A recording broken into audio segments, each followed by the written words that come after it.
Selamat siang untuk rekan-rekan semua. Semoga semuanya dalam keadaan sehat. Kembali bersama saya di Hans Agil Hermawan sebagai host dalam acara Kolaborator hari ini. Sebelumnya kami mengucapkan terima kasih kepada rekan-rekan semua yang telah ikut berpartisipasi. Saya akan menginformasikan kembali bahwa Kolaborator ini merupakan event online yang diselenggarakan oleh Kolabora, yang menjadi salah satu langkah kami sebagai bentuk untuk mendukung kebijakan pemerintah dalam melawan penyebaran COVID-19 dengan di rumah aja. Dengan adanya pandemi COVID-19 ini juga, kami memberikan promo Kolabora Flexi Space untuk private office, yaitu double bonus, bayar 5 packs, free 5 packs. Promo ini berlangsung hingga akhir tahun 2020 dan berlaku di Kolabora Hayam Wuruk Plaza Tower, lantai 21. Kami juga memiliki cabang di Seoul Office Suite Setiabudi. Selain itu, masih banyak promo-promo spektakuler lainnya yang bisa didapatkan. Untuk informasi lebih lanjut, dapat mengunjungi Instagram kami di @ko.labora dan website kami di www.kolabora.id, atau bisa langsung menghubungi tim sales kami di nomor WhatsApp 08128 468 7777 atas nama Ibu Rara. Baik, Kolaborator ini memiliki tujuan, yaitu untuk memberikan ilmu dan wawasan yang positif dan bermanfaat bagi masyarakat dalam menangani masalah-masalah yang muncul selama pandemi COVID-19. Kolaborator akan selalu kami rekam dan akan kami share di YouTube dan podcast Kolabora. Untuk Kolaborator hari ini kita akan membahas mengenai bagaimana mengelola keuangan selama pandemi COVID-19 dan terdapat sesi tanya jawab. Pertanyaan dapat diajukan melalui suara atau bisa juga untuk diketik. Untuk yang ingin bertanya melalui suara dapat mengetik, saya ingin bertanya melalui suara. Untuk pertanyaan yang diketik, pertanyaannya dapat diketik di kolom percakapan. Oke, saat ini kita sudah kedatangan narasumber yang sangat inspiratif, yaitu Bapak Mario Agustian Lasut. Halo Pak, selamat sore Pak. Selamat sore, terima kasih Kolabora sudah ikut sertakan saya dan diberi kesempatan buat sharing sama teman-teman. Oke, siap. Bagaimana kabar Pak? Sehat Pak ya? Puji Tuhan, baik. Semoga selalu disehatkan Pak. Mas, apa kabar? Alhamdulillah sehat Pak. Oke, beliau ini merupakan CMO Financial Group. Oke, kita langsung saja masuk ke sharing session. Untuk Bapak Mario, mohon dapat memperkenalkan dirinya terlebih dahulu sebelum memulai materi yang akan dibahas, Pak. Untuk Bapak Mario, waktu dan tempat kami persilakan. Halo teman-teman semua, semoga sehat di rumah aja. Nah, kali ini kita bakal bahas gimana sih handling keuangan atau perencanaan keuangan pribadi dalam situasi COVID-19. Nah, langsung aja kita kenalan. Ya, nama saya Mario Agustian Lasut. Background saya S1 di Accounting Universitas Sakti, S2 di Manajemen Keuangan Trisakti. Terus juga setelah itu saya punya pengalaman kerja jadi auditor di Ernst & Young Indonesia. Saya handle klien-klien bank, capital, insurance, terus juga pernah rumah sakit, oil, mining, telecommunication juga pernah. Terus juga saya seringkali diundang menjadi pengajar tidak tetap di Makles Institute dan di beberapa perguruan tinggi negara dan swasta. Terus selanjutnya saya dari auditor, saya sempat jadi accounting di Mitra Laras Group yang main di Batubara. Lalu lanjut saya berprofesi dari accounting audit, saya berprofesi banting setir jadi marketing. Nah, marketing di BTMU Finance, lalu diakuisisi sama BRI, jadi BRI Multi Finance. Terus saya diajak sama BTMU di banknya, Bank Nusantara Parahyangan. Selanjutnya saya diajak join di Finansialku 1 Agustus 2018 sampai sekarang. Terus juga saya beberapa kali ada bisnis seperti makanan, advertising, kupon online yang sudah exit. Terus juga sekarang juga ada Ama Clothing Company sama Pesan Snack, terus juga saya punya Mal Media Group, dan saya punya komunitas startup Indonesia yang namanya Indostarter. Oke, masuk ke finansialku, ini langsung saya lanjut aja, Mas Dihan. Oke, siap. Langsung Ferry? Oke. Nah, sekarang kita ngomongin tentang finansialku. Finansialku sendiri itu apa sih? Finansialku itu sendiri satu-satunya perencanaan keuangan yang memiliki portal edukasi keuangan dan aplikasi perencanaan keuangan. Di Indonesia, kami kurang lebih mempunyai tiga lini bisnis, yaitu yang pertama ada advisory. Jadi teman-teman di sini kalau misalkan mau konsultasi tatap muka ataupun nanti online, kita sudah ada channelnya, nanti bisa pakai lini bisnis kita yang pertama advisory. Jadi pribadi dan keluarga maupun bisnis bisa nanti konsultasi langsung sama certified financial planner kita. Terus kita juga punya media di finansialku.com dan di beberapa sosial media. Untuk websitenya sendiri, kita sudah punya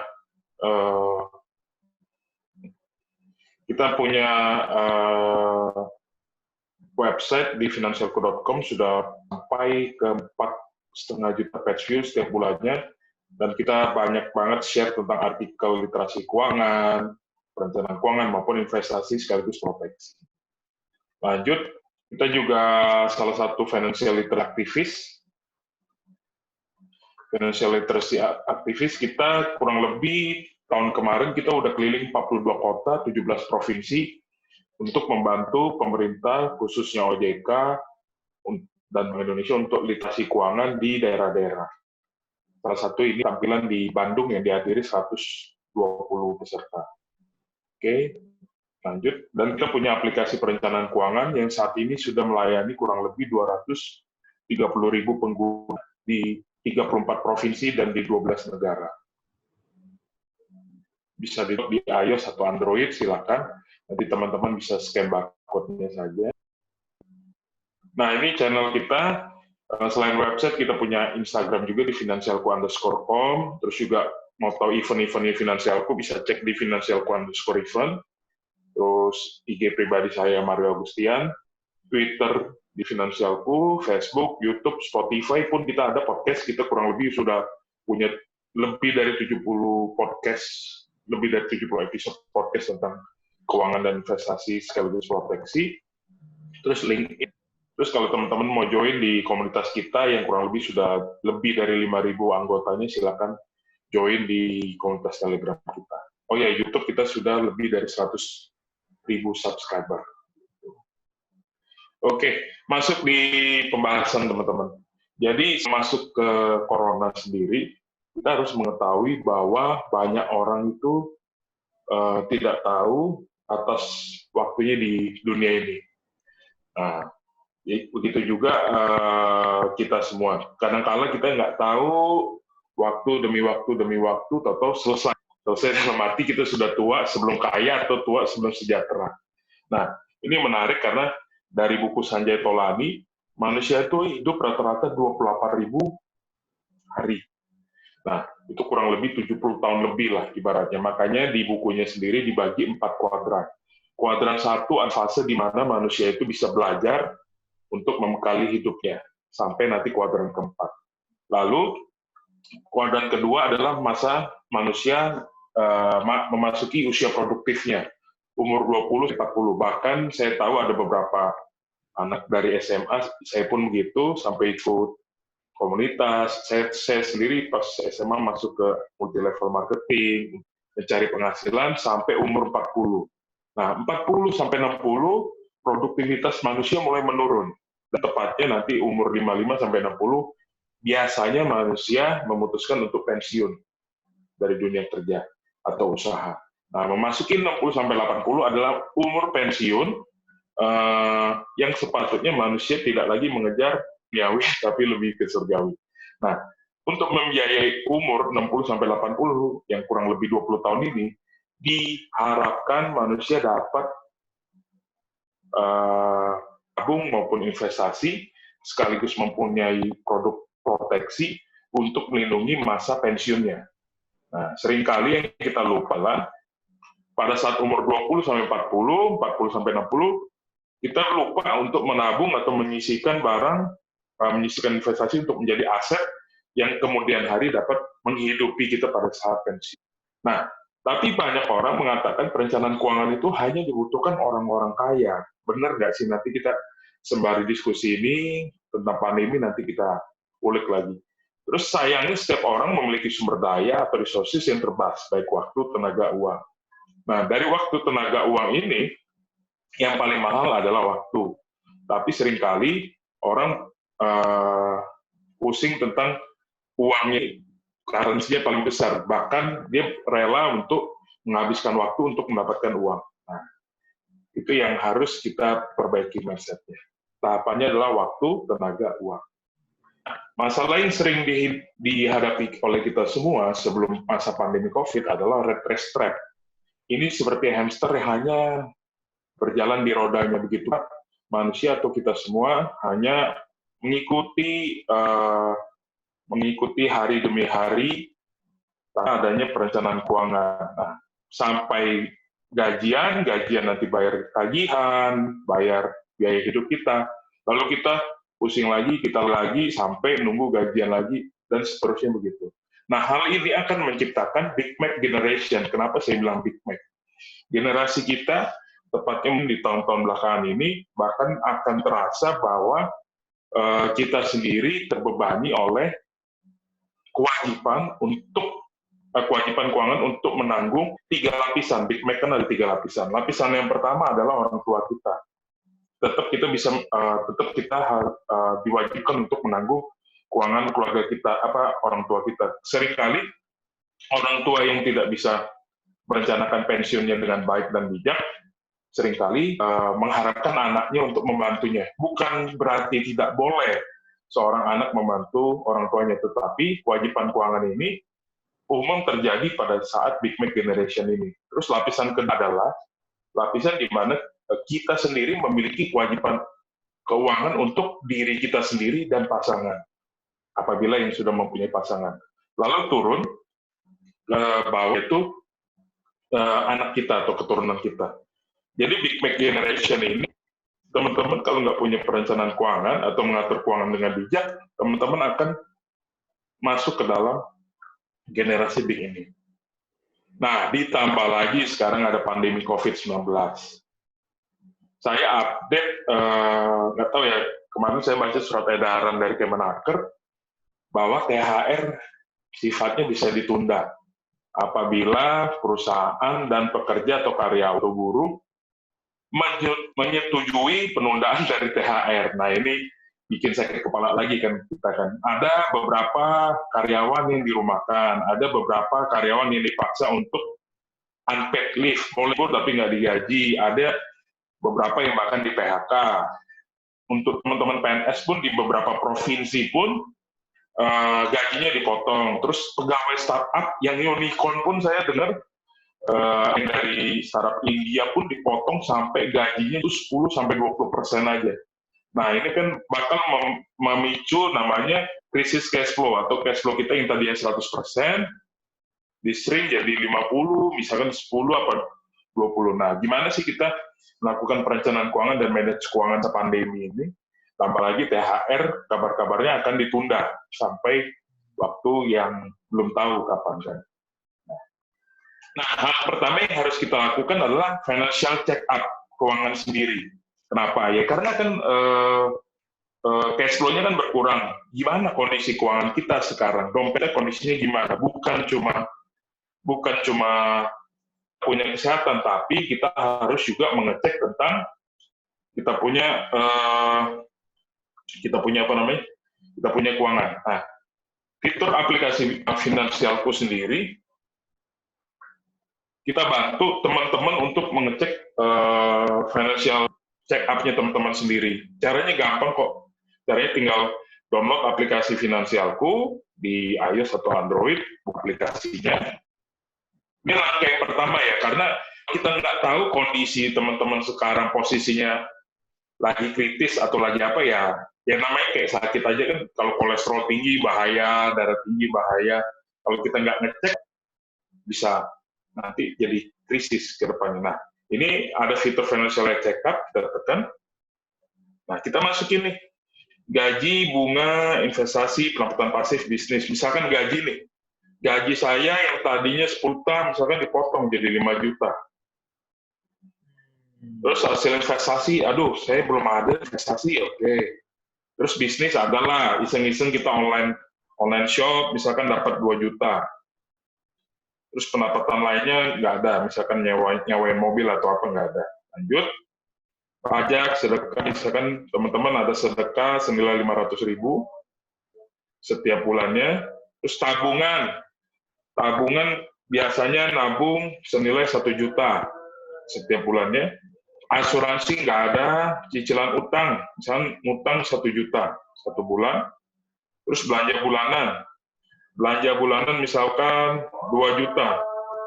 Nah, ini nanti pada saat tahap akhirnya nanti nggak jalan ya. Sebentar.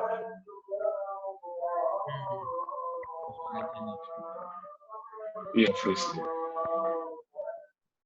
Sharing screen-nya macet, Oke. Mario. Iya.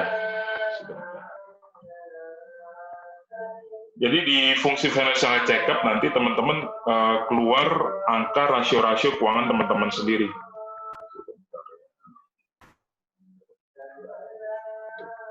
Nanti kalau untuk setiap slide, kalau ada yang mau bertanya silakan. Nanti kita bisa langsung bahas. Oke. Kita lanjut dulu deh. Lanjut ke kedua. Nah, financial planning ini apa sih sebenarnya teman-teman? Financial planning ini sebenarnya nggak usah dianggap ribet. Financial planning ini seperti Google Maps. Google Maps di mana teman posisi saat ini misalkan lagi di Jakarta. Nah, misalkan mau ke Bandung, naik apa sih yang paling cepat? Nah, naik apa yang paling cepat itu adalah fungsinya untuk financial planning. Balik lagi ya, sebentar ke sini.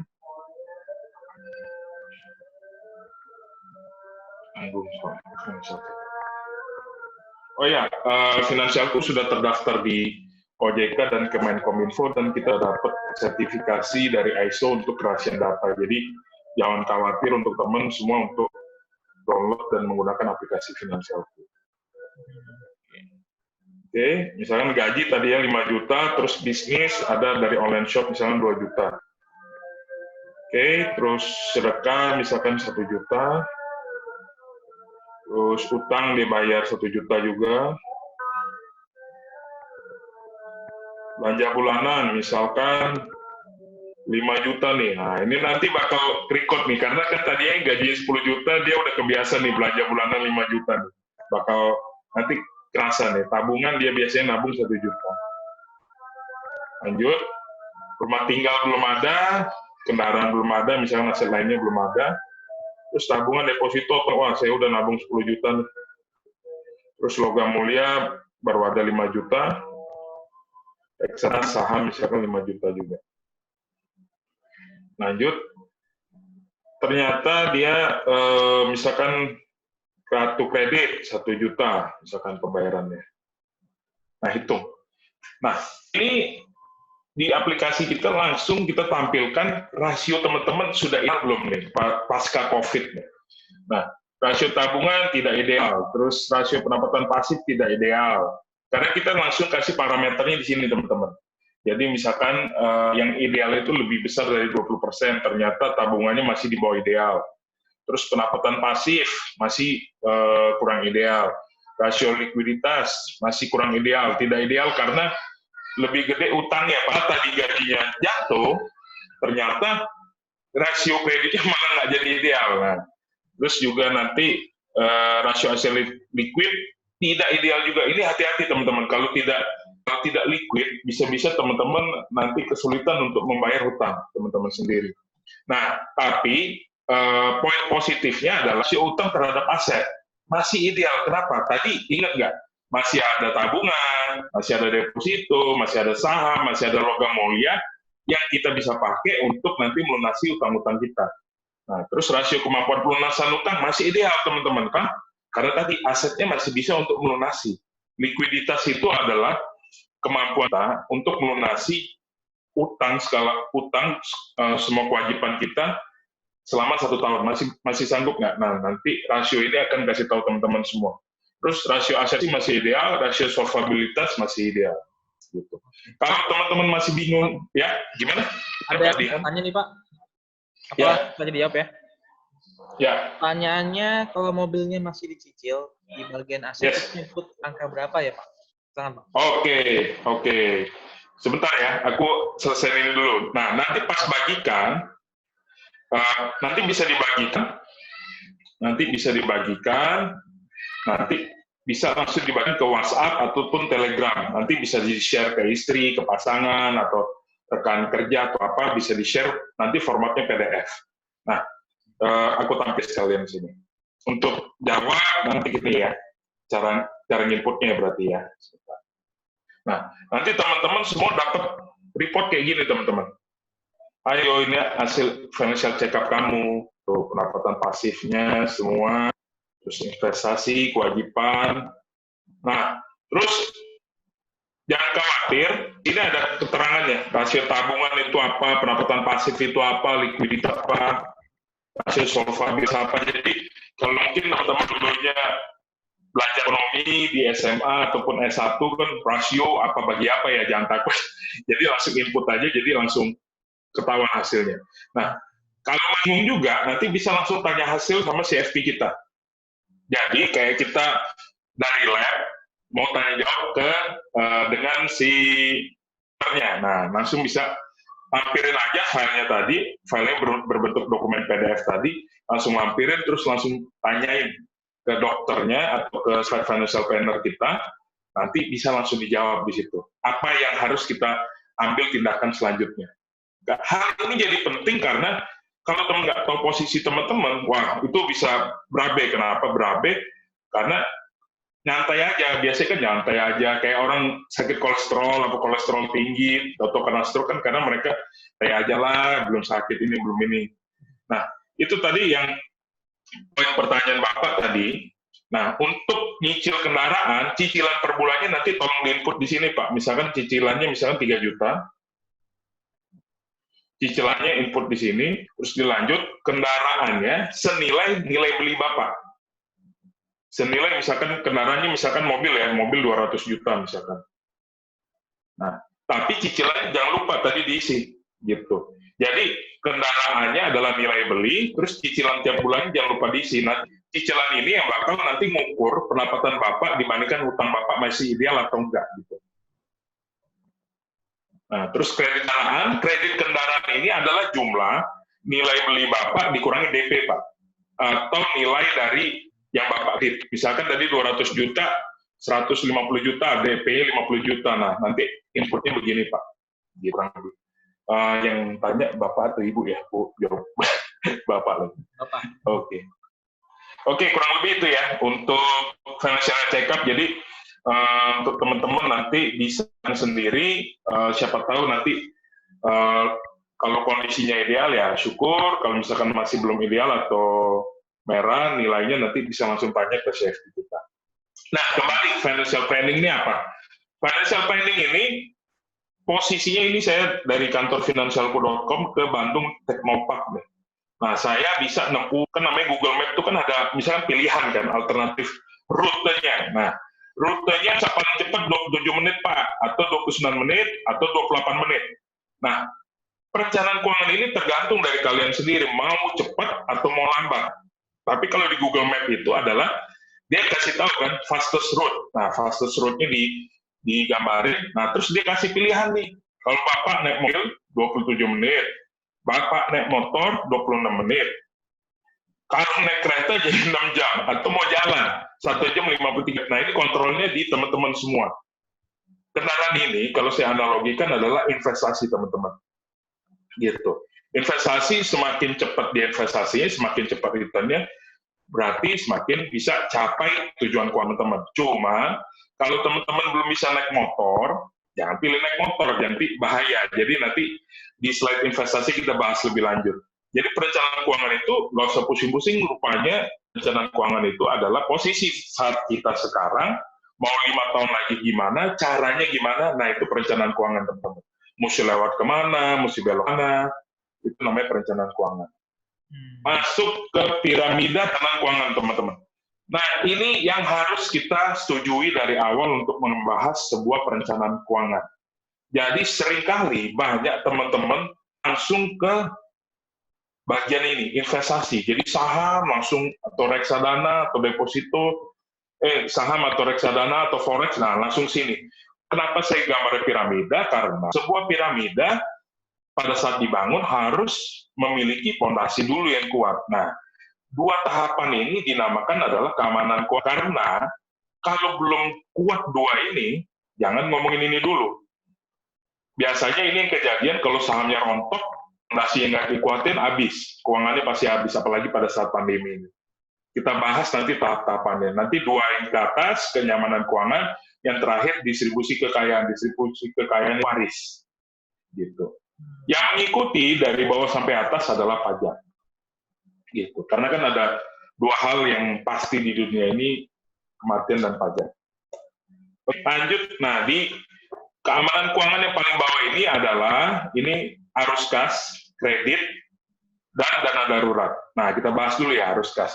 Nah, ilustrasi yang di sebelah ini adalah ember bocor, teman-teman. Ember bocor ini adalah kondisi teman-teman, apalagi pada saat pandemi. Air itu uang, terus ember itu adalah tujuan keuangan teman-teman. Nah, pada saat airnya kurang, hal pertama yang kita lakukan adalah satunya pasti harus tambal dulu. Tambal. Nah, ini kan sebelah kanan udah ditambal. Nah, ditambal ini tujuannya adalah kita menambal atau mengurangi pengeluaran yang saat ini kurang mendesak. Nah, nanti kita kupas tuntas pengeluaran apa yang tidak kurang mendesak, terus bagaimana cara menambalnya. Cara menambalnya gampang banget. Cara menambalnya cukup membiasakan diri untuk mencatat keuangan, teman-teman. Nah, seringkali lupa. Jadi saya punya case pada saat kita kasih pelatihan di salah satu perusahaan kurir di Jakarta. Dia pas mau hire kita, dia tanya, Pak, ini kenapa ya kurir kita selalu kasbon 500.000 sampai 800.000 sebulan. Padahal kalau bensin kita cover, terus makan kita cover, oke. Udah Pak, nanti cobain aja nih aplikasi saya, karena aplikasi finansialku itu 30 hari gratis, teman-teman. Nanti setelahnya bayar 350.000 setahun. Ternyata, dia kasbon itu dari mana? Ternyata pada saat dia udah input, itu rupanya parkir, teman-teman.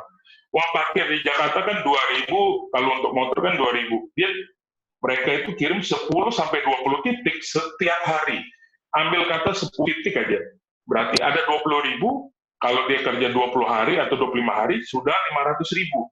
Nah, saya pasti percaya teman-teman sini pasti nggak semuanya melakukan pencatatan keuangan, apalagi yang receh kan. Uang karcis motor, karcis parkir itu pasti sering terlupakan, tapi kalau digulung-gulung nanti bisa bengkak. Nah, ini untuk teman-teman lagi, satu lagi, pasti sering lupa namanya biaya transfer bank. Biaya transfer bank itu 6.500 sampai 7.500. Kalau ATM lebih mahal lagi. Itu nggak kerasa tuh, kirim. Nah, setiap hari keluar 500 kali 30 udah berapa? Nah, itu kadang-kadang kita luput untuk melakukan pencatatan keuangan. Nah, di fitur pencatatan keuangan finansial, catatan keuangan, oke, langsung catat di sini. Nah, kita meminta teman-teman semua untuk membiasakan diri. Misalkan kita gajian nih 5 juta. Kategori gaji. Pilih akun. Nah, pilih akun pun kita bisa memisahkan di sini. Bisa dompet, bisa bank. Nanti kenapa kita kan karena untuk rekonsiliasi. Karena sering lupa uang yang udah ditarik dari bank, masukin ke dompet berapa. Nanti saya jelasin juga fiturnya.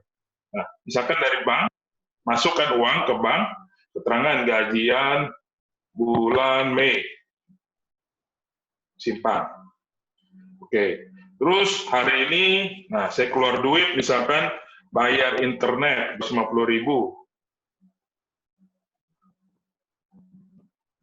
Kategori misalkan untuk hobi ya, hobi. Terus dari akun misalkan Bang Mario juga bayar Netflix itu 125.000 ya misalkan. Oke. Nah, terus saya juga mau narik dari bank. Misalkan saya mau narik uang cash dari bank 1 juta, pilih banknya Mario, terus saya mau masukin di dompet. Ini 1 juta, narik uang untuk cash jaga, simpan. Nah, kecatat semua teman-teman di sini. Jadi nanti rekonsiliasi bank teman-teman juga bisa ke cover juga di sini. Cuma pasti ada yang bilang, aduh saya mah enakan di kertas lah, atau HP, atau di Excel, gitu kan. Nah, ngapain saya harus download aplikasi finansialku?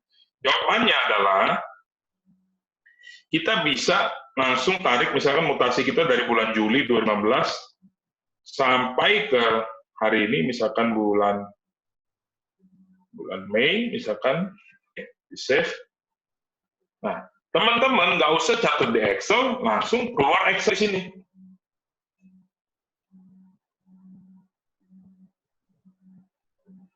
Tuh, tampilannya.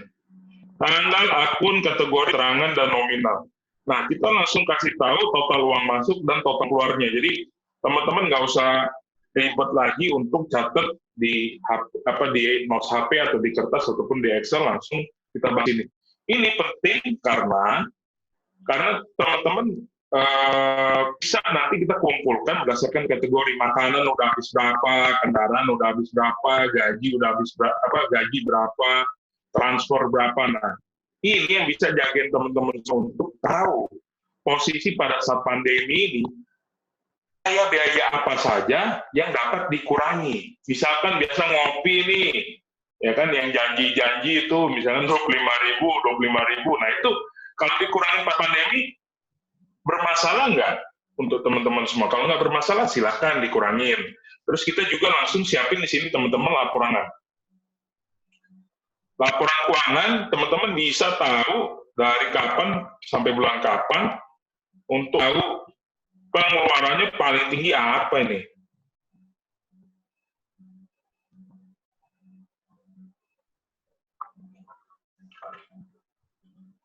Dari Juli ke bulan Mei. Nah, itu kita tahu teman-teman. Terus pendapatan, dari pendapatan pasif, pengeluaran, terus aset investasi juga bisa tahu, financial health check-up yang tadi kita check-up juga. Jadi kita udah siapin tentang pendapatan versus pengeluarannya juga tahu di sini.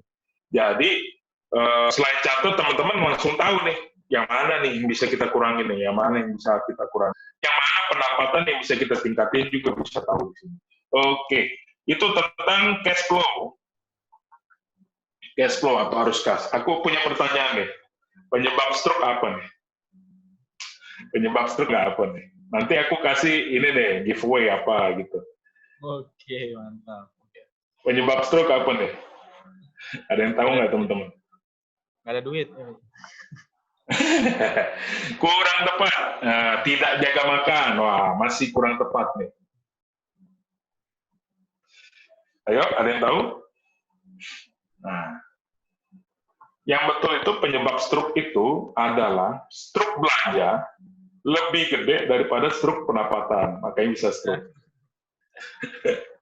Stroke apa? Oke, nah kita masih ke paling bawah ini, yang bentuk dompet, cash flow, kredit, dan dana darurat. Masuk ke kredit, teman-teman. Kredit dibagi dua, konsumtif dan produktif. Aku mau tanya dulu, teman-teman. Kalau kredit HP itu konsumtif atau produktif? Pengen tahu. Konsumtif dari Brody Hans. Ada lagi. Kredit HP. Nah. Ayo. Oke, ada yang jawab. Aku langsung jawab aja ya. Kredit HP itu bisa jadi konsumtif, bisa jadi produktif. Konsumtifnya adalah kita punya HP cuma buat update atau update timeline Instagram ataupun Twitter. Kalau produktif, bisa jadi produktif juga. Kalau profesi Brody Hans itu adalah e-sport player, benar nggak? Yeah. Atau profesional TikToker, benar nggak? Atau profesional selebgram. Yang dia Bu, HP-nya yang berapa megapiksel, terus bisa dibokein atau gimana, nah itu namanya kredit produktif. Cuma aku mau izin sini, kredit konsumtif itu beberapa adalah satu kredit card. Tapi kredit card juga beberapa teman-teman saya malah dijadiin modal kerja. Wow, nah, itu nanti kita bahas belakang. Nah, itu kredit card yang satu. Terus yang kedua kadang-kadang kredit tanpa agunan. Kredit tanpa agunan. Saya hampir lupa. Saya hampir sebut kredit tanpa angsuran biasanya. Jadi kredit card ataupun KTA ataupun multiguna biasanya disebutkan situ. Nah, kalau produktif itu biasanya kredit yang mengajukan kredit untuk mendapatkan aset yang produktif. Ambil contoh, kita kredit ruko untuk usaha, kredit mobil untuk kita misalkan bawain mobil online. Nah, itu bisa jadi produktif. Nah, kita harus pintar-pintar nih mengelola konsumtif dan produktifnya. Konsumtif, kartu kredit jangan sampai hanya dibayar jumlah minimal, teman-teman. Karena pada saat cuma bayar jumlah minimal, yang terjadi adalah pada saat tagihan berikutnya itu dia akan berbunga. Karena misalkan teman-teman tagihannya 5 juta pakai kartu kredit 5 juta, tagihan minimumnya yuk bayar 2 juta aja atau 1 juta aja. Sisanya 5 kurang 1, 5 kurang 2, 3 atau 4 juta. Kalau dibayar lagi bulan depan, itu hitungnya teman-teman bisa 2 bulan, 60 hari. Percaya nggak percaya?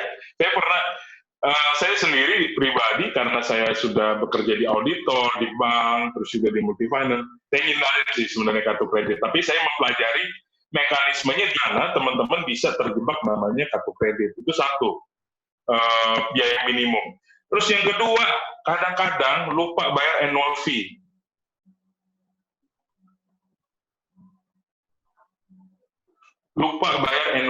Nah, ini bisa berabe pada saat, kalau dulu namanya BI checking, sekarang namanya SLIK. Nah, itu pada saat teman-teman mau ngajuin kredit mobil, kredit rumah, kredit usaha, modal kerja atau investasi, muncul di situ. Kadang-kadang yang mempersulit teman-teman di BI checking atau SLIK bukannya kelancaran dari pembayarannya, ternyata ada satu yang nyangkut annual fee. Nilainya nggak seberapa, ada yang cuma 500.000, 400.000, tapi lupa diingetin marketingnya atau customer service-nya, atau emang sudah diingetin lupa bayar. Ini bisa mengakibatkan kolektibilitas teman-teman jadi jelek di satu BI checking. Itu yang paling banyak yang saya temuin pada saat saya jadi banker ataupun multifinance. Gitu. Annual fee bisa bikin itu, bisa bikin berabe. Nah, kondisi pandemi ini aku bisa kasih tips nih. Jadi misalkan teman-teman ada mau relaksasi ataupun restrukturisasi, ini untuk pebisnis sih, tapi aku kasih insight aja di sini. Kemarin saya walaupun udah nggak aktif di industri keuangan, nggak jadi banker atau multifinance, saya update soal ini supaya kalau ada klien ataupun user kita tanya tentang ini, saya bisa update. Ini untuk bisnis sih. Nanti kalau Kolatox mau ngundang saya lagi untuk keuangan bisnis, silakan. Oke. Ini udah lengkap nih. Saya kasih persediaan, piutang dagang, aset tetap. Nah, ini untuk mana ya? Sebentar ya. Nah, nih. Dapat mengajukan relaksasi kredit atau pembiayaan. Kalau di multifinance namanya pembiayaan, kalau di bank namanya kredit atau fasilitas kredit. Nah, yang satu bisa mengajukan jika track record fasilitas kredit atau pembiayaan teman-teman semua baik kolektibilitas itu. Paling lama bayar 30 hari. Nah, terus yang kedua tidak terdapat nilai merah dalam SLIK, termasuk kartu kredit pengguna. Saya highlight di sini karena kartu kredit itu bisa jadi sumber masalah kalau teman-teman punya bisnis. Yang ketiga, terdapat jadi masalah kalau nggak bisa bayar ya, atau nggak bayar annual fee.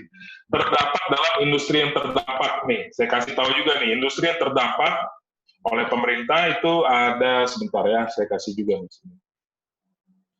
Ini potensial winner yang nggak terdampak, sedikit lah terdampaknya, ini loser nih, oil and gas, pendidikan, bank dan jasa keuangan, manufaktur, konstruksi, real estate, otomotif, perbankan, pariwisata. Kalau teman-teman masuk di bisnis yang masuk di kategori ini, silakan mengajukan relaksasi kredit. Sebentar. Oke. Nah, terus hanya dapat mengajukan pengajuan relaksasi kredit 1 kali dalam masa pandemi. Jadi pintar-pintar, hitung-hitung dulu kemampuan bayar teman-teman untuk bisnisnya atau kartu kreditnya itu bisa mengajukan 1 kali dalam masa pandemi. Jangan udah direlaksasi ternyata nggak sanggup bayar, itu berabe nanti. Terus tidak berlaku bagi fasilitas kredit pembiayaan baru yang dapat kredit, dapat fasilitas di bulan Maret 2020 belum bisa ngajuin relaksasi kredit.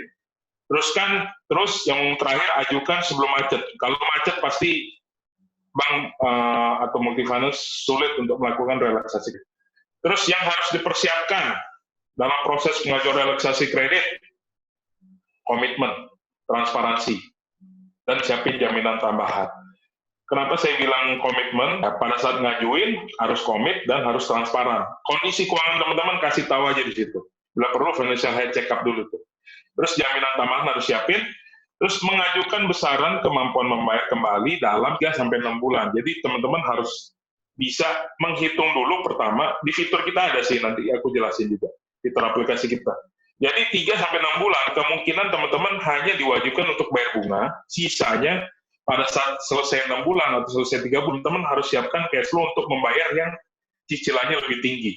Jadi misalkan bayar bunga, misalkan 200.000, nanti bulan ketiga atau bulan ke-6, itu bisa langsung naik, pokok plus bunga, yang tadinya cuma nyicil 3 juta atau 2 juta, bisa jadi 4 juta, karena pokok yang nggak dibayar 6 bulan dikompensasikan di akhir periode ataupun selama periode setelah relaksasi kredit. Terus yang terakhir, dokumen-dokumen terkait tolong disiapin.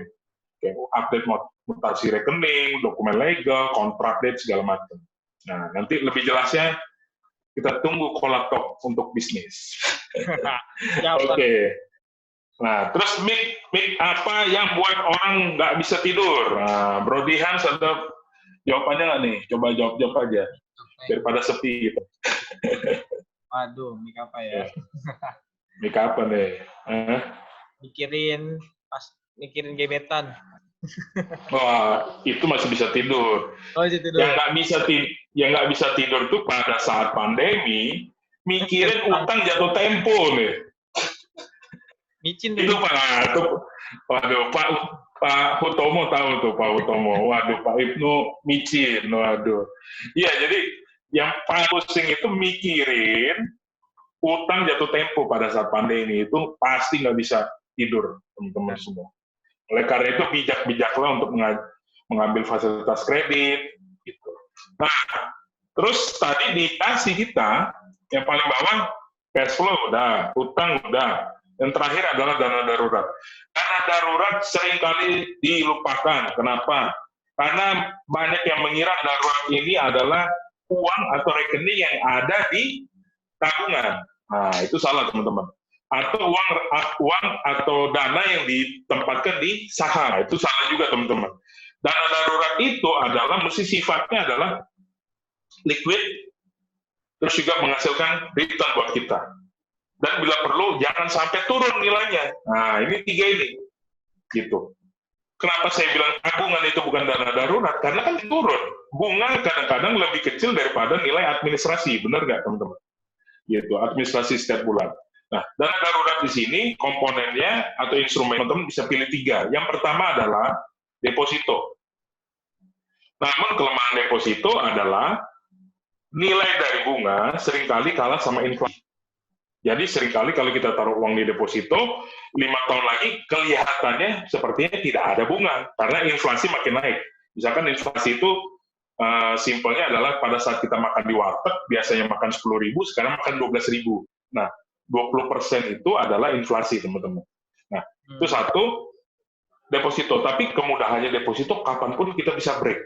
Gitu. Apalagi deposito digital, yang mereknya, ya banyak sih merek, itu bahkan ada yang hitung bunganya harian. Jadi kalau ada teman-teman dana nganggur, masukin ke deposito digital yang bunga harian, itu tetap bisa dihitung harian bunganya. Itu satu. Yang kedua ada logam mulia. Emas. Logam mulia. Nah, logam mulia ini keuntungannya apa atau kelebihannya apa? Yang pertama adalah dia memiliki sifat nilai lindung inflasi. Jadi dari zaman dulu sampai zaman sekarang, nilainya relatif stabil. Kenapa? Karena dia punya nilai lindung inflasi. Apalagi pada saat krisis, teman-teman. Pada saat krisis tahun 98, yang bisa bertahan hidup bukan yang punya uang deposito besar, atau bukan yang punya reksadana, atau bukan yang punya saham di mana-mana. Yang bisa survive adalah teman-teman yang punya logam mulia. Nah, itu liquid dan bisa langsung diuangkan. Cuma kelemahannya satu, kalau misalkan logam mulianya fisik, pada saat mau dijual ke toko emas, pasti kalau nilainya itu satu. Cuma sekarang ada alternatif di beberapa platform, saya sebut saja Pegadaian ataupun Indogold, itu bisa nyicil emas plus jual beli langsung dalam platformnya. Jadi nggak kena biaya yang taksir-taksir di toko emas, karena mereka ada kurs dulu, jadi kita mau pada saat jual kita tahu rugi atau enggak gitu. Terus juga Pegadaian bisa menggunakan logam mulia kita untuk digadaikan untuk mendapatkan dana cair atau dana cepat. Nah, itu bisa juga karena relatif lebih kecil daripada kita harus mengajukan utang, karena mereka nilainya hanya nilai titip kalau di Pegadaian. Terus yang terakhir adalah reksadana pasar uang. Nah, yang deposito itu kekurangan satu lagi adalah pajak, dipotong pajak. Nah, jadi udah dipotong pajak, dikurangin inflasi, jadi nilainya nggak perform. Terus untuk reksadana pasar uang, kelebihannya adalah liquid, yang kedua return-nya stabil di atas 6% setiap tahunnya, yang ketiga, ini yang menarik, dan sering teman-teman mungkin kurang tahu atau tidak mengetahui, adalah reksadana pasar uang tidak dikenakan yang satu fee jual beli, satu. Yang kedua, tidak dikenakan pajak. Jadi sangat menarik untuk teman-teman kondisi sekarang untuk mempunyai dana darurat di reksadana pasar uang. Di emas boleh, karena emas sekarang nyentuh hampir 1 juta. Kemarin sempat nyampe 1 juta. Nah, terus deposito boleh, tinggal didiversifikasi aja sesuai keperluan teman-teman. Deposito sekarang bisa mulai dari 100.000 bisa, reksadana pasar uang mulai dari 20.000 bisa. Itu pilihan yang teman-teman punya. Nah, sekarang pertanyaannya, berapa besar dana darurat yang diperlukan masing-masing orang? Nah, dana darurat yang perlu siapkan orang, kalau single, itu minimum 6 kali pengeluaran bulanan teman-teman. Single ya, jadi nggak ada pasangan, nggak ada anak, single 6 kali pengeluaran bulanan. Kalau sudah menikah, minimum punya 9 kali pengeluaran bulanan. 9 kali pengeluaran bulanan.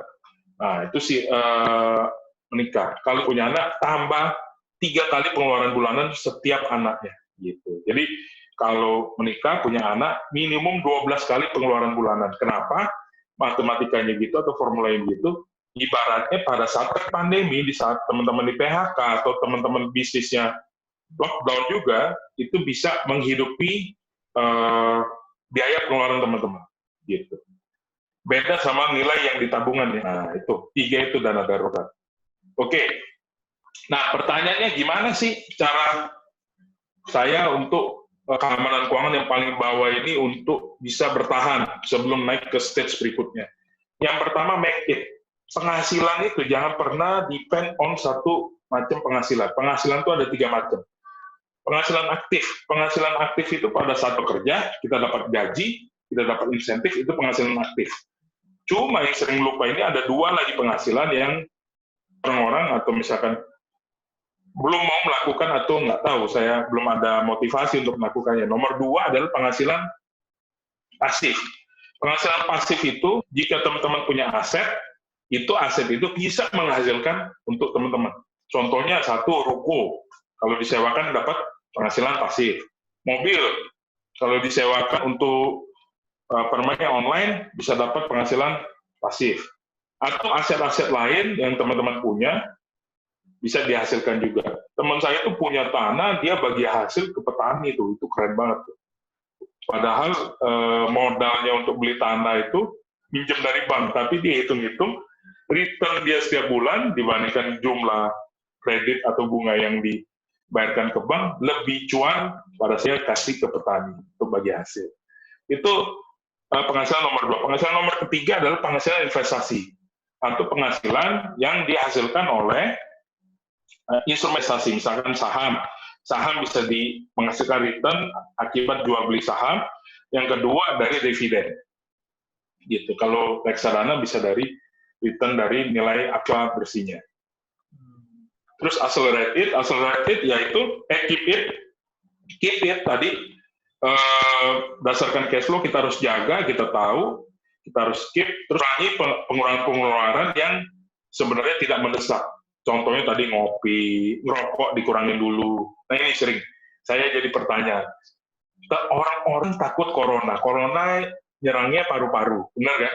Tapi dia sendiri masih ngerokok. Nah itu saya sering bertanya-tanya untuk teman-teman yang ngerokok. Bukannya nggak boleh ngerokok. Teman-teman menghindari corona, pakai masker, tapi pada saat mau ngerokok, ya buka maskernya terus ngerokok. Kan sama aja nyerang paru-paru. Nah, daripada ngerokok, ditahan dulu ngerokoknya, supaya paru-parunya kuat, uang dari rokoknya bisa masukkan ke dana darurat. Nah, gitu. Reksadana bisa mulai dari 20.000 loh. Terus saham sekarang kayak Bank Rakyat Indonesia mulai dari 300.000 udah bisa. Teman-teman punya lot di BRI. Nah, itu. Terus lanjut accelerated itu invest di saham atau di instrumen lainnya. Nah, terus manajemen resiko. Manajemen resiko ini adalah stage berikutnya yang bentuknya payung, teman-teman. Setelah teman-teman sudah punya fondasi, harus punya payung untuk melindungi fondasi tersebut. Nah, manajemen resiko ini adalah asuransi. Nah, mungkin teman-teman di sini paling anti dengar namanya asuransi. Nah, sebenarnya saya nggak bisa nyalain teman-teman. Yang salah penjual asuransi. Kenapa? Terlalu banyak ngomongin plus-plusnya, padahal nggak ada di produknya. Nah, pada saat terjadi krisis, nilai hasilnya tidak terkembali ke nasabahnya. Itu yang sering nasabah jadi kapok dengar namanya asuransi. Tapi asuransi penting nggak? Asuransi penting, teman-teman. Yang pertama, asuransi jiwa. Asuransi jiwa ini melindungi dari penghasilan aktif. Kenapa? Penghasilan aktif tadi kan sifatnya adalah penghasilan. Kalau kita nggak bekerja, berarti kita nggak dapat ngasilin duit. Kan misalkan cacat atau sakit serius ataupun meninggal. Nah, pada saat ini yang bisa dapat memproteksi kita adalah asuransi jiwa, teman-teman. Gitu. Itu satu. Asuransi kesehatan melindungi siapa? Melindungi penghasilan aktif juga. Tadi penghasilan aktif kalau kita sakit, yang cover lah asuransi kesehatan. Selanjutnya, tadi kan ada penghasilan pasif juga, yang aset memberikan penghasilan untuk teman-teman, ruko ataupun mobil. Nah, itu ada proteksinya juga, asuransi umum, asuransi kendaraan, asuransi kebakaran, asuransi gempa bumi untuk rukonya. Nah, ini adalah payung yang memproteksi fondasinya teman-teman semua. Gitu. Jadi fondasinya udah kuat, tetap harus dipayungin sama tadi manajemen resiko. Nah, ini ada yang bertanya nih, kenapa ilustrasinya ini palang pos satpam? Nah, Bro Hans ada nggak nih?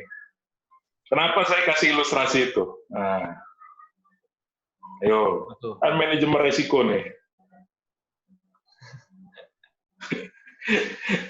Kurang tahu ya. Nah, ini kenapa saya kasih pos satpam sama palangnya ini? Ini merupakan set masyarakat Indonesia terhadap produk asuransi. Saya kasih ilustrasinya ya. Jadi ada satpam yang kita gaji, misalkan komplek nih, kan kita kasih iuran juga nih. Kita gaji misalkan 10 bulan, sudah jalan 10 bulan nih, gaji, iuran, kita gaji. Pada saat bulan ke-10 atau bulan ke-11, itu ternyata komplek tidak mengalami namanya kemalingan ataupun kerusuhan. Oke. Bulan ke-11, saya bilang ke satpamnya, Pak, terima kasih karena Bapak sudah jaga nih, bulan 1 sampai bulan 10 tidak ada maling, maka dari itu, gaji Bapak saya minta lagi nih, bulan 1 sampai bulan 10. Itu mindset masyarakat Indonesia terhadap produk asuransi. Dia nggak mau rugi. Orang bilang tuh asuransi tuh bayar terus, gue nggak pernah. Nah, terus dia minta duit cash nih, balikin duit cash. Nah, oleh karena itu di industri asuransi muncullah namanya produk unit link. Unit link itu buat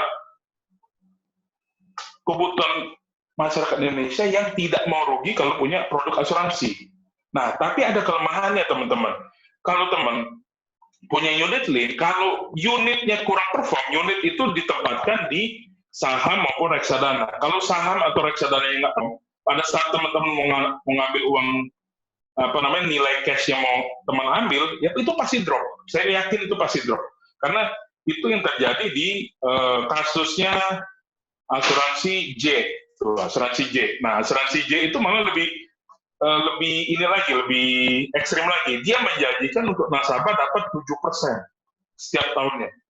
Produk tabungan bukan, produk asuransi ya, tapi dia berani menjanjikan pada saat saham yang dikasih uang dari premi masyarakat nggak perform, pada saat jatuh tempo di tahun pertama dia nggak bisa kasih 7%-nya. Ini yang bisa menyebabkan nasabah asuransi jadi kapok. Nah, cuma saya kasih ilusi ini kenapa asuransi itu penting. Kenapa? Ya kayak porsi kayak satpam ini. Kan walaupun bulan 1 sampai bulan 10 kita gaji, kalau nggak jadi kemalingan ya berarti kan proteksi buat kita gitu loh. Pada saat kita nggak gaji, ntar bulan 11, toto bulan ke-11 kemalingan, wah berabe kan? Gitu. Kita mengeluarkan sedikit nilai untuk premi, untuk proteksi kita, tapi untuk menyelamatkan nilai dari penghasilan kita. Itu yang makanya aku kasih icon payung di situ. Nah, terus ada chat ya. Chat, ada orang berhenti merokok. Ini Pak. Nah, tentu oke. Ini banyak yang nanya ini. Jadi biasanya kalau berhenti ngerokok, duitnya nggak ditaruhnya jadi apa ya namanya?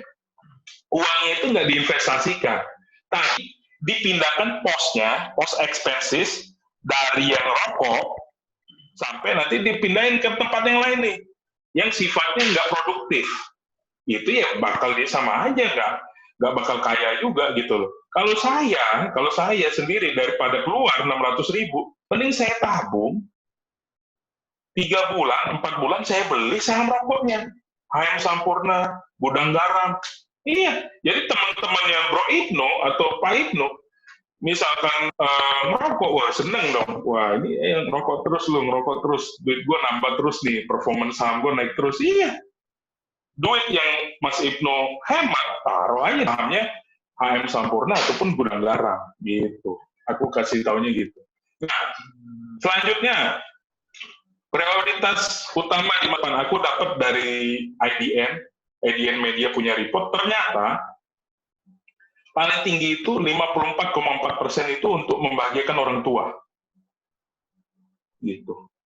Jadi orang kaya posisi nomor berapa nih? 6. Gitu. Memiliki rumah, menjadi orang tua yang baik, pengusaha, naik haji, paling rendah. Ini bukan kata saya, kata IDN Media punya report nih.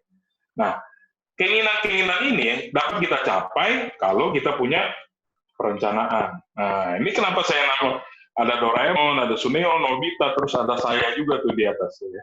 Nah, ini kenapa saya bilang kayak gini ya, karena lagu Doraemon gimana? Aku ingin begini, aku ingin begitu, ingin itu banyak sekali, ya kan? Yeah. Nah, sayangnya kita nggak ada Doraemon. Maka dari itu kita punya namanya perencanaan. Nah, aku mengajak teman-teman di sini untuk melakukan perencanaan keuangan simpel aja. Nggak berat-berat. Kira-kira Brody Hans 5 tahun lagi mau ngapain nih? Mau beli aset apa? Atau mau naikin umroh? Atau apa? Atau... Iya, Pak. Mau naikin umroh orang tua, Pak. Oke, siap. Kita bantu di sini. Mantap. Oke. Gitu. Jadi kan tadi kan perencanaan keuangan itu adalah seperti Google Map. Nah, Google Map ini kita liatin, bro, di sini, bro. Oke. Buka lagi aplikasi finansialku. Oke, terus. Nah, kita ada fitur namanya rencana keuangan. Oke, plus Jadi apa mau ngapain? Perjalanan umroh. Silakan. Nama di Hans. Harga paket berapa bro sekarang bro? Yang paling murah 22 juta. 25 juta lah ya. Nah, Biar enak angkanya. Biaya lain-lain misalkan oleh-oleh atau belinya di abang tuh ya atau gimana? 5 juta misalkan ya. 5 juta. Terus jumlah orang berapa yang mau dinaikin? Dua orang. Oke. Berapa lama lagi targetnya? 3 tahun, 2 tahun, 2 tahun ya. 2 tahun kan berarti 24 bulan ya. 24 bulan. Dana yang sudah tersedia berapa bro? Baru 8 juta. 8 juta. Oke. Makan. 8 juta. Naikkan harga umroh setiap tahun berapa kira-kira bro? 10% nyampe nggak? Maaf. Kenaikan harga umroh? 10% nggak nyampe. 5% lah ya. 5% ya. Oke. Terus punya investasi di mana bro? Nggak ada. Nggak ada. Aku anggap 3% aja ya. Kalau tabungan kan kurang lebih 2% lah. Oh. Oke. Ini aku kasih perhitungan untuk bro. Sip. Oke. Nah, ini perhitungannya bro. Bro di Hans target paket 25 juta, terus semuanya. Oke, kekurangan dana 52,4 juta. Itu totalnya, sudah dihitung kenaikan, terus di net off sama tadi tabungan. Di net sama tabungan, oke. Nanti hasilnya jadinya Brody Hans kurang 52.400.000. Terus Brody Hans bisa nih kejar nih untuk capai on time 2 tahun lagi. Kita kasih tahu angkanya bro, 2,1 juta per bulan selama 24 bulan. Dengan asumsi Brody Hans taruh investasinya cuma di bank, itu 2,1. Hasil ini Brody Hans bisa kirim file ke istri, ke pasangan, atau ke siapapun, bisa kirim langsung. Nah, fungsinya adalah taruh dulu sejak posisi sekarang sampai mana, bisa dikejar berapa. Nah, di finansialku, kita simpan, logiknya di sini bro. Pas bro bilang yes, nah kita kasih tahu di sini ada beberapa produk yang bisa bantu Brody Hans untuk mencapai tujuan keuangannya. Misalkan kita kerja sama reksadana, itu ada Bareksa tanam duit, jangan tanam duit.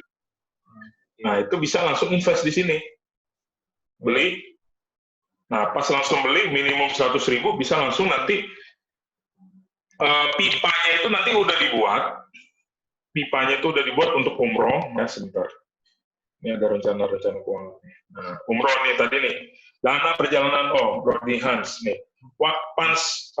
Once Brody Hans nanti nabung dalam platform kita nanti nambah, nanti trackernya nanti nyampe di sini nanti. Nah itu kita nanti bakal bantu teman-teman semua untuk make sure teman-teman bisa sampai di titik ini nanti. Nanti bakal penuh pipanya. Nah kalau bingung atau apa, mau investasi, nah tinggal nanti langsung investasi apa, ini ada pilihannya, tapi kita kerja sama-sama peer-to-peer sama reksadana. Nah, kalau Bro Ibnu bingung, mau konsultasi ke siapa, langsung konsultasi keuangan, bisa tanya di sini. Pak, saya tadi mau rencana, mau naikin umroh, orang tua, nilai 52 juta, saya punya dana segini, kira-kira pasnya taruh mana? Langsung tanya di sini. Jadi nggak membuta, jadinya kita tahu berapa lama, berapa besaran yang harus kita kejar, dan kita bisa langsung konsultasi. Nah, jangan takut, di sini juga ada audiobook, terus event, plus ada juga yang gratis, video-video pilihan yang teman-teman bisa tonton di aplikasi Finansialku. Mau baca juga bisa. Kita ada artikel dari website kita, langsung dibaca di sini.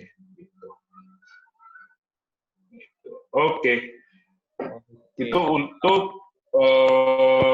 untuk yang backup plan. Oke. Investasi ini kata engkong ini, Warren Buffett ini engkong. Risk come from not knowing what you're doing. Nah, kali investasi ini, teman-teman, kalau mau belajar investasi, teman-teman tuh kayak belajar berenang. Harusnya nggak ada kan orang berenangnya di darat gitu. Gini gerakannya, dia gerakin di darat, nggak mungkin. Nyemplung, tahu, ajar, nanti teman-teman bisa buat investasi lagi. Nah, aku kasih indeksnya ya. Misalkan kalau untuk untuk saham itu sebenarnya sangat menarik pada saat kondisi-kondisi sekarang. Kenapa? Karena nilainya banyak yang diskon. Nggak cuma e-commerce doang yang diskon, tapi saham juga banyak yang diskon. Aku kasih lihat sekilas deh. Nah, investasi saham, kalau aku sendiri, kan banyak banget skill, penilaian atau apa gitu, untuk menilai suatu nilai saham. Cuma, kalau mau invest saham itu, minimum kita harus tahu dulu nih bisnis yang kita invest ini apa. Ambil kata, saya mau kasih contoh Unilever ya. Unilever dari kita bangun sampai tidur, kita pasti konsumsi produknya Unilever, dari kecap, sampo, mie, terus peralatan bayi, segala macam perawatan bayi. Nah, ini kondisi dari 6 bulan. Nah, kondisinya waktu itu sempat turun 6.050 per lot. Nah, kondisinya pada saat sekarang 8.100 kurang lebih sudah 15-20% returnnya. Nah, itu kenapa kita investasi saham itu mindsetnya bukan main saham, tapi investasi saham atau nabung saham. Posisi kita seperti investor. Gitu. Ada beberapa yang lagi diskon juga, BBRI. Untuk teman-teman ya, daripada duitnya habis buat apa gitu ya, yang kurang tadi bisa langsung invest di saham-saham blue chip, salah satu Bank BRI. Bank BRI minimum teman-teman bisa beli harganya 262.000. Atau ProIpnu tadi, nggak kaya-kaya nih walaupun udah nggak ngerokok, oke. Nah, investasi di HM Sampurna. Gitu. Ini sehari naik 4,8%. Nah, jadi dengan 163.000, teman-teman udah punya saham di HM Sampurna. Gitu. Ini aku mau kasih short story aja sih untuk investasi saham. Gitu.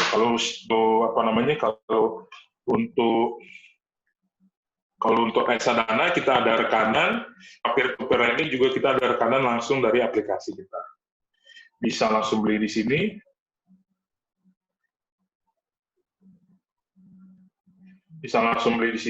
Langsung beli Android, reksadana, Bareksa, kita juga ada asuransi, silakan. Langsung bisa invest langsung dari aplikasi kita. Terus masih ada materi lagi, udah habis ya waktunya, sebentar ya. Nah, jadi teman-teman kalau ada yang fansnya Liverpool yang belum juara-juara nih musim ini karena tertunda Liga Inggrisnya, nggak tahu juara apa enggak nih, apa diberhentiin atau apa. You will never learn. Kenapa? Karena teman-teman anytime bisa tanya sama Certified Financial Planner kita. Gitu. Ada jam prakteknya teman-teman ya. Gitu. Nggak 24 jam. Tapi kalau teman-temannya nanti pasti dijawab dalam waktu 1x24 jam. Nah, untuk konsultasi sendiri, karena kita nggak bisa tatap muka, tenang aja. Kita ada konsultasi keuangan online. Kalau misalkan kurang puas, ini kan chat nih. Chat, kurang puas, mau Zoom, mau kasih dokumennya, silakan. Atau tatap muka, biar video, biar puas. Nah, ini kita ada special price 500.000. Langsung hubungi aplikasi bisa langsung hubungi Instagram kita, @visalku_com, DM aja langsung. Nah, terus ini kemarin project kita sama kolaboran nih, yang koin untuk COVID nih, koin untuk Indonesia, kode promonya, jadi dari 300.000 setahun, masukin kode promo lawan Corona, dapat diskon 10%. Nah, minimum kita bisa mengurangi biaya untuk berlangganan Finansialku. 350.000 aja udah murah banget. Udah 350.000 bagi 360 itu udah lebih murah daripada bakwan. Bakwan aja 1.000 kan. Oke, kalau makannya satu. Terus kalau mau belajar properti, silakan ikut webinar kita, langsung juga nanti DM kita ataupun kontak kontak saya juga bisa di Mario Agustian, IG saya. Nah, ini untuk beli rumah sebelum usia 30, yang muka nyaman, KP aman. Oke, silakan. Harganya 150.000, sudah free ebook. Udah free ebook juga, terus harga 150.000. Harga 150.000 ini webinar di Facebook Group, sifatnya lifetime membership. Jadi sekali bayar, kita setiap bulan bakal ada webinar, nggak usah bayar, cukup sekali bayar aja teman-teman. 150.000, bayar sekali, nanti ada webinar setiap bulan, silakan ikut sampai puas.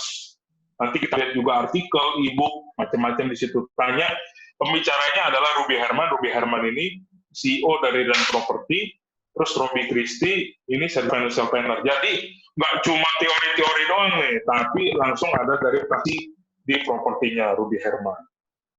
Ruby Herman itu YouTuber nomor 1 properti, silakan cek. Nah, terus belajar saham, cuan di pasar saham dengan metode ala profesional. Yang ngomong langsung Melvin Mumpuni, CEO Finalku, dan Rifan Kurniawan, silakan Google Rifan Kurniawan. Nah, siapa dia? Dia pakar value investing. Basicnya 150.000, premiumnya 375.000, sudah termasuk aplikasi finansialku.com. Nah, ini kalau mau ikut workshopnya Bro Rifan, waduh, 1 juta nggak bisa bro, di atas 1 juta. Spesial buat teman-teman, ini juga Facebook Group, cukup sekali bayar, langsung masuk, bulan depan belajar lagi, bulan depan belajar lagi, bulan depan belajar lagi. Karena kata Engkong Warren Buffett, this comes from not knowing what you are doing. Jadi, teman-teman di sini hati-hati ya, investasi bodong itu udah bikin rugi penduduk Indonesia 110 triliun 7 tahun terakhir. Jadi, kalau yang nawarin return tinggi-tinggi, hati-hati. Karena di peran finance aja, investment itu harus lihat risk and return. Jadi risikonya dulu yang dilihat, baru returnnya. Bukan return and risk. Jadi risk and return. Harus tahu risikonya. Semakin gede returnnya, semakin bahaya. Terus untuk reksadana juga bisa langsung belajar sama CEO Melvin Mumpuni, CEO Finansialku. 1 bayar doang, lifetime. Belajar dari Facebook gitu. Nggak mungkin kan nggak punya akun Facebook kan. Nah, kalau yang mau gratisan, siapa nih yang mau gratisan? Oke, silakan daftar, tapi ini untuk bisnis. Bisnis tetap tumbuh pada masa dan setelah pandemi COVID-19. Kita kerjasama sama Investri. Dari sisi pembiayaannya, silakan teman-teman langsung hubungi atau klik bit.ly/bisa tumbuh. Ini gratis, silakan. Karena slotnya terbatas, sekarang udah 56 sih yang daftar, kan karena Zoom Premium kita yang 100 orang, yuk silakan langsung.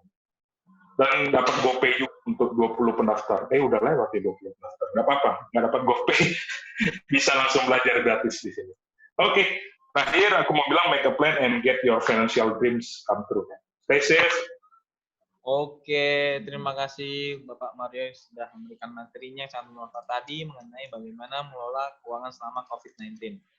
Oke, sekarang saya akan membuka sesi tanya jawab dan ada yang pertanyaan dari Bapak Fahmi Nugraha. Oke. Saya ingin bertanya, apakah sangat diperlukan untuk menyewa financial planner seperti Finansialku, dan apakah manfaatnya sebanding dengan biaya yang dikeluarkan untuk menyewa financial planner? Maaf, tadi sempat nggak nyimak, ada lama Pak. Gitu. Silakan Pak. Oke.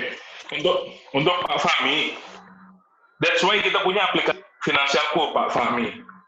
Jadi aplikasi Finansialku ini diciptakan untuk seluruh lapisan masyarakat di Indonesia untuk dapat melakukan perencanaan keuangan yang basic. Sampai tanya sama perencanaan keuangan. Itu 350.000 tahun, kalau mau bayar bulanan bisa nggak? Pandemi COVID kita kasih installment, bukan installment sih, skema pembayaran bulanan, 35.000 sebulan. Jadi hemat sekali dan dampaknya sih kalau manfaat luar biasa. Nah, seringkali uniknya di penduduk Indonesia ini unik banget. Ada orang-orang yang nggak puas cuma chat doang. Nah, oleh karena itu untuk teman-teman untuk mau sewa financial planner itu ada nama servis kita itu lebih lagi Pak. Kalau saya dulu nge-gym kan ada ditawarin personal trainer kan. Nah, personal trainer ini kita di Certified Financial Planner pun ada programnya namanya book plan. Jadi selama 12 bulan ke depan kita kasih tahu step by step-nya termasuk tanya jawab atau apa silakan. Kita ada paketnya juga untuk book plan. Kalau ngomong manfaatnya sebanyak lebih dari Bapak bayangkan sih. Aku bukannya Chief Marketing Officer ya, tapi namanya kalau aplikasi kita 350.000 setahun, mau coba silakan, atau mau belajar program-program kita silakan, atau mau pakai book sewa financial planner silakan Pak. Cuma patut Bapak ketahui sekarang banyak financial planner di luar sana Pak. Aku nggak bisa bilang, karena kalau finansialku memang kita pertamanya kita bikin finansialku ini meningkatkan literasi keuangan, karena literasi keuangan di masyarakat sangat rendah. Angka 2020 aja cuma 35% Pak dari penduduk Indonesia yang finansial. Oleh karena itu kita dorong terus pakai website kita dorong terus pakai konten. Konten kita pun bisa diakses gratis di YouTube maupun di Spotify. Jadi pilihannya banyak Pak. Pilihannya mau bayar bisa, mau sewa bisa, mau pakai aplikasi finansialku bisa, bayar bulanan bisa, bayar tahunan bisa, mau yang gratis pun bisa. Langsung baca di finansialku.com, nonton YouTube kita, terus juga dengerin di Spotify gitu. Terus semoga menjawab Pak. Nanti bisa tanya lagi kalau kurang jelas. Bu Shirley, fitur pay letter. Waduh, pay letter ini memang revolusi yang bisa bikin sakit kepala di luar bahasanya. Jadi bukannya jalan-jalan dulu happy kemudian, tapi jalan-jalan dulu pusing kemudian. Pay letter itu sebenarnya gini Bu, semua startup atau perusahaan atau produk, kalau Ibu mengetahui, itu sebenarnya langkah-langkah yang dibuat company atau startup ataupun perusahaan untuk membiasakan behavior baru, gitu. Coba kalau kita ingat-ingat lagi dulu, apa kita rela uang misalkan 1 juta atau 500.000 di dompet online yang nggak ngasilin bunga buat kita? Dulu, balik 5 tahun dulu nih. Nah, behavior kita ini dipancing kalau dulu, sekarang kan 3 tahun belakangan ini dikasih cashback, kasih diskon, kasih cashback. Itu untuk membiasakan behavior kita untuk lebih konsumtif. Saya pribadi, saya mengakui kalau saya jalan ke mall, tadinya saya nggak mau beli boba-boba tuh, cuma pas lihat, 50% gue beli juga deh. Nah itu sebenarnya menyesuaikan behavior Ibu ke new behavior yang berikutnya. Nah, apalagi namanya pay letter. Pay letter ini adalah kondisi di saat cash flow Ibu tidak cukup, cash flow kita nggak cukup semua, tapi kita membebankan cash flow baru dengan memaksakan pay letter ini. Nah, ini jadi berbahaya jika kemampuan kita sebenarnya nggak cukup untuk menambah beban lagi cash flow-nya. Oleh karena itu, Ibu bisa langsung financial check up dulu, sisa cash flow Ibu bisa nampung flow dari pay letter ataupun kartu kredit gitu. Untuk memanage terlebih jika misalkan punya pay letter. Nah, pay letter sendiri itu sebenarnya nggak pakai bunga, tapi biaya administrasi. Cuma kalau dihitung-hitung biaya administrasi lumayan gede secara persentase. Kalau nggak percaya silakan hitung sendiri. Untuk kartu kredit, aku sarankan kartu kredit itu hanya diperbolehkan apabila kondisi Ibu benar-benar darurat langsung pakai kartu kredit, Bu. Cash bahasanya. Itu kartu kredit. Cuma harus dihindari untuk misalkan makan, nonton. Itu kan sebenarnya behavior lagi tuh sama brand-brand ini untuk membiasakan. Yang tadinya saya nggak suka nonton setiap minggu karena ada promo setiap hari Senin, saya pakai kartu kredit saya. Itu gimmick marketing untuk membiasakan si customer atau pelanggan untuk membiasakan dirinya atas produknya tersebut gitu, Bu. Kalau untuk manage-nya, ketahui dulu kemampuan cash flow Ibu, baru bisa di-manage, Bu. Gitu. Berapa besaran pay letter, berapa besaran kartu kredit. Hati-hati pay letter juga bisa dapat memasukkan di di slick atau BI checking-nya Ibu. Gitu. Hati-hati, Bu. Aku kasih tahu, kartu kredit jangan bayar minimum charge. Saat sekarang, aku bisa kasih saran untuk Bu Shirley, kartu kreditnya bayar lunas, tutup dulu, Bu. Karena kita belum tahu pandemi ini sampai kapan, Bu. Aku tahu aja. Daripada setelah pandemi selesai, kartu kreditnya numpuk. Waduh, itu bisa kita nggak sakit COVID tadi, sakitnya sakit beda lagi, stroke. Iya, serius. Enggak, ini rasanya pandemi after pandemi. Yang bikin serem itu sebenarnya bukan pada saat pandemi, after the pandemi.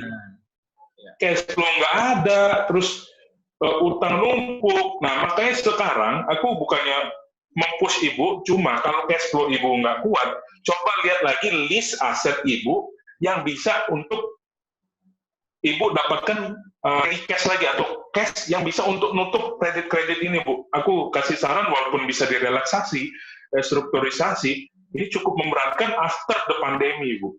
Bahasanya itu.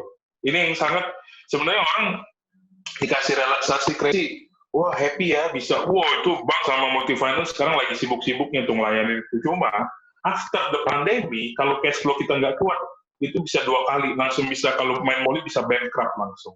Jadi ketahui dulu kondisi keuangan ibu sekarang, nah oleh karena itu langsung cash flow-nya kalau bisa tutup, Bu. Jadi kita lebih baik sekarang tanpa ada utang dulu gitu. Kalau utang produktif nggak apa-apa karena itu membiayai dari asetnya. Gitu. Kalau misalkan utang produktif pun kita nggak cukup cash flow-nya, langsung surrender aja, maksudnya serahin aja asetnya. Daripada kalau kita nggak bisa menutupi kewajiban kita gitu sih. Bank sama multifinance juga ini kok udah tahu kondisinya gitu. Jangan sampai after the kita surrender gitu kan. Gitu. Kurang lebih itu, Bu. Mungkin ada lagi pertanyaan lain? Oke, sudah tidak ada lagi, Pak. Oke, terima kasih untuk rekan-rekan yang sudah bertanya. Semoga jawaban yang telah diberikan oleh Bapak Mario tadi dapat bermanfaat. Pak Dihans nggak jadi nanya? Udah dijawab semua, Pak. Pak Dihans nggak jadi nanya? Oh, dijawab semua. Tadi. Tentang penyakit dan tentang asuransi jiwa, Pak. Siap. Siap.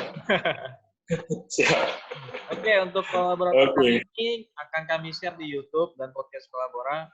Jadi jangan lupa untuk subscribe YouTube Kolabora dan jangan lupa untuk follow akun Instagram Kolabora. Saya Dinas Agil Hermawan selaku host akan mengakhiri kolaborator hari ini. Kami berterima kasih kepada Bapak Mario yang telah meluangkan waktunya menjadi narasumber hari ini. Begitu juga rekan-rekan semua yang telah ikut berpartisipasi. Semoga kolaborator hari ini dapat membawa manfaat untuk kita semua. Sampai jumpa di kolaborator selanjutnya. Sip, thank you. Thank you, Bapak Mario.